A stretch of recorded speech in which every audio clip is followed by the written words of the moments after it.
Welcome, John. Nice to be here. Good to see you. Can you tell us why you wrote your book, Dementia, Living in the Memories of God? And is faith an area that has been neglected in the dementia arena? Well, I guess the way to answer that kind of is to look at my history. So my background is in mental health nursing. So I worked as a mental health nurse for 16 years or so before I kind of came into theology in, I don't know, the late 80s, thereabouts, something like that. And so a lot of the questions that I address as a theologian come out of my experience of being with people with mental health challenges, people with intellectual disabilities, and people with dementia. And so the book Dementia comes out of that experience partly, but it also comes out of the experience of the way in which certain forms of religion can put salvation and put everything they do, preach and teach and salvation, in terms of words, which makes it very difficult, A, if you don't have any words, or B, if you lose your words, which is oftentimes what happens when you get into the latter stages of dementia. And so I was curious, what does that mean? Does God really only function according to words, or does God have other ways of understanding things?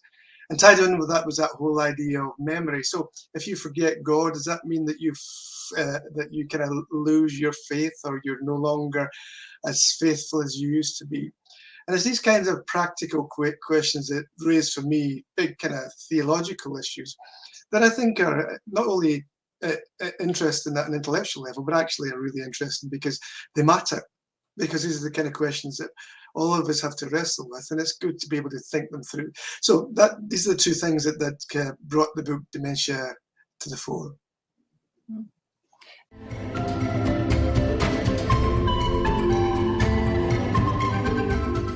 In your book, John, I know you explore two primary questions, both of which start with who.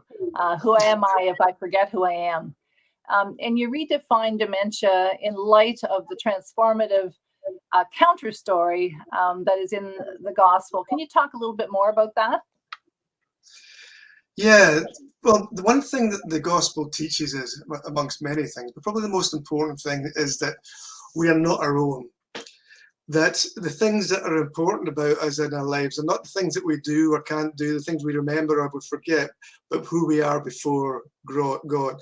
Now, Paul talks about the importance of being in Christ, that as a Christian, you're in Christ. So your story is part of that, but your story doesn't determine who you are. It's God who determines who you are and holds you in the space where you are, which is very important in relation to something like dementia, where you have a sense of loss of memory and a sense of loss of identity, in the sense that you can't remember certain things that were landmarks before. And the temptation then was to think that somehow the person's lost in the midst of that. But of course, that's not the case, because the only thing that really matters, the only thing that really holds us in our identity, is our identity in Jesus.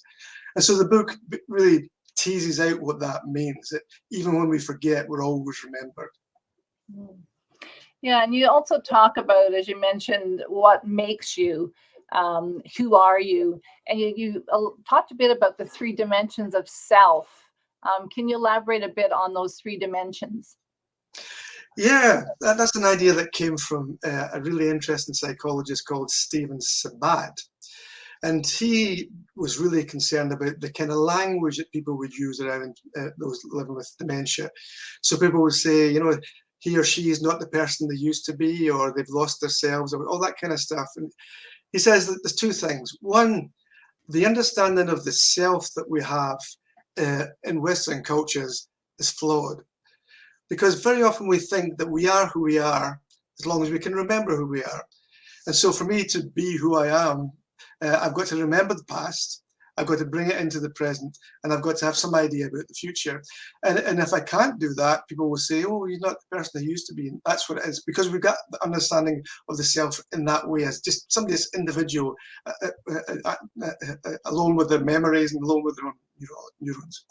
Stephen Spatz says, no, that's not the best way to look at it. He says, rather than thinking of the self, who you are, as just one thing that's fixed there by your biological state, he says, think about it in terms of three ways of looking at the self. Self one, he says, is as long as you're in the world. He says, if you're a feeling, experience, sentient being, then you're a self. You may not be able to do things you used to do. You may not remember things, but you are a self because you're in the world in that way. And then he says, there's a second dimension to who we are. And he says, that's the social self. Now, the social self is all of the different roles that we accumulate as we get on in life. You know, you become a teacher, a father, a mother, a brother, a sister, all of these things that make you into that social self. And one of these identities that you accrue may be as someone who lives with dementia. And that's just part of that process. It's just something that comes and something that goes.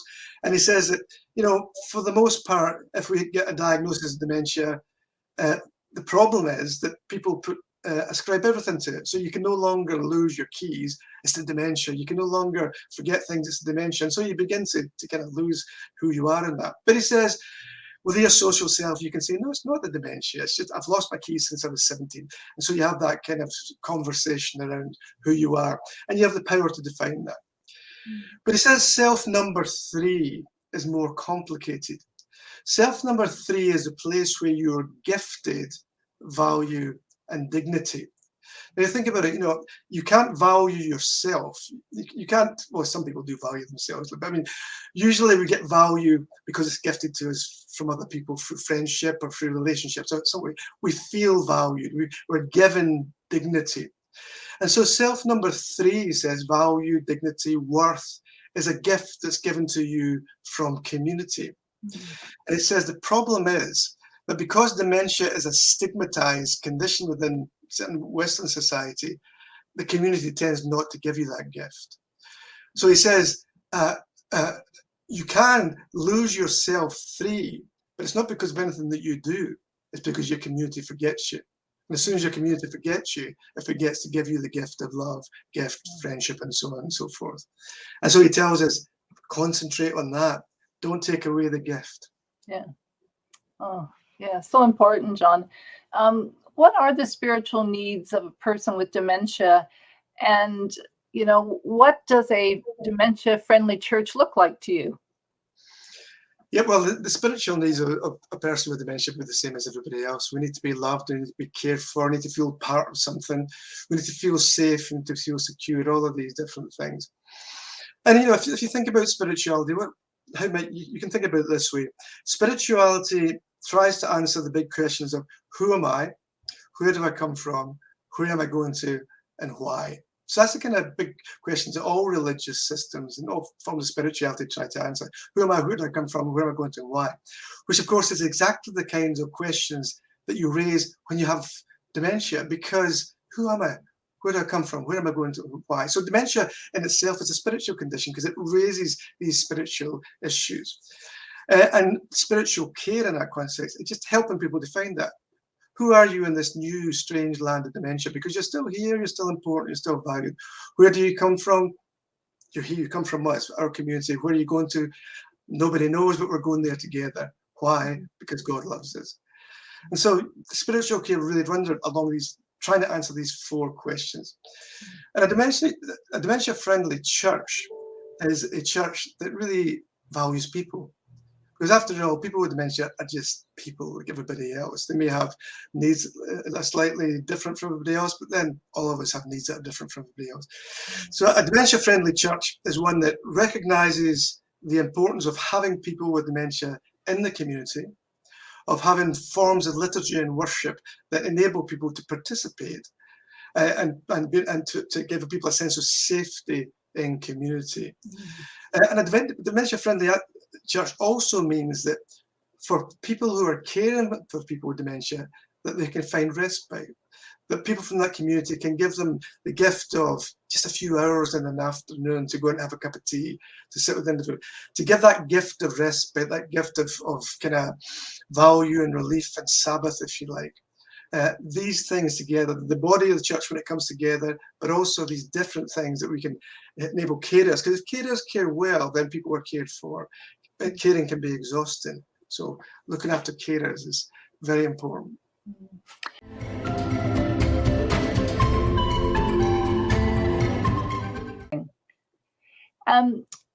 What can faith offer those living with dementia and their carers? Well, it offers you, well, obviously it offers you a vision of who you are, even in the way, even in the midst of the changes that you have, a vision of someone who is loved and cared for. And if that vision is embodied by the people around you, then you can feel it, even if you can't no longer cognate it or think it. It gives you a sense of hope that in the midst of sometimes very difficult circumstances for both carers and cared for, God's in the midst of that. God's doing things with you. God hasn't abandoned you in the midst of that. So you get that sense of hope. And it also gives you a sense of purpose. Because it can be, when things are changing and when people are losing things that are really valuable to them, you get that sense of just helplessness, and you lose that sense of movement and meaning in your life that otherwise would really take for granted. But your faith life can do that. It can give that back, and it can then invigorate you. And if your faith life is incorporated in a community, then it gives you people who can put faces and bodies to what you believe. Yeah. And just in reading your book, John, there's so many parallels to other kind of life conditions or health conditions. I know you've lectured frequently and written on mental health, but certainly there's some parallels around fear and stigma. Yeah, one of the big things across the range of mental health challenges and also with dementia is stigma. Stigma means taking one small part of you and making it the whole of you. And so you're no longer James or Mary or Margaret. You're now a dementia sufferer.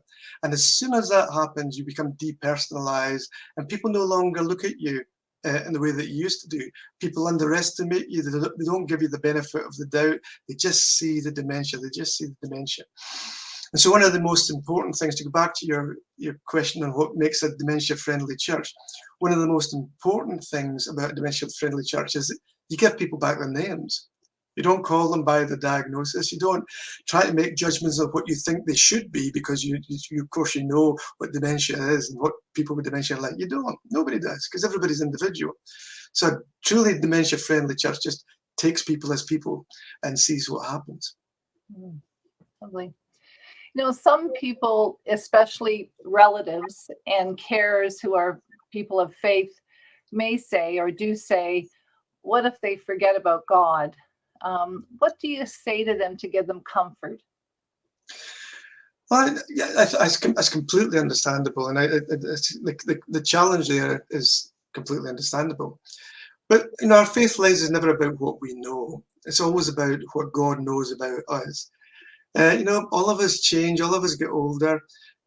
You or I could fall down the stairs tomorrow and forget everything that we've ever known. Like, does that mean we suddenly God abandons us? I think that's most unlikely. And so I think that, yes, I can understand why it's concerning for people if people are no longer able to articulate their faith in the way they used to. But that simply moves you to a space where you really are graceful. You really are dependent on God. You really take grace seriously, even in the kind of day-to-day simplicity of your faith. And it's kind of like a handing over now. And I think that a God who is love is a God who can be trusted. So I think, frustrating and angry and worrying as it might be, ultimately we can trust God.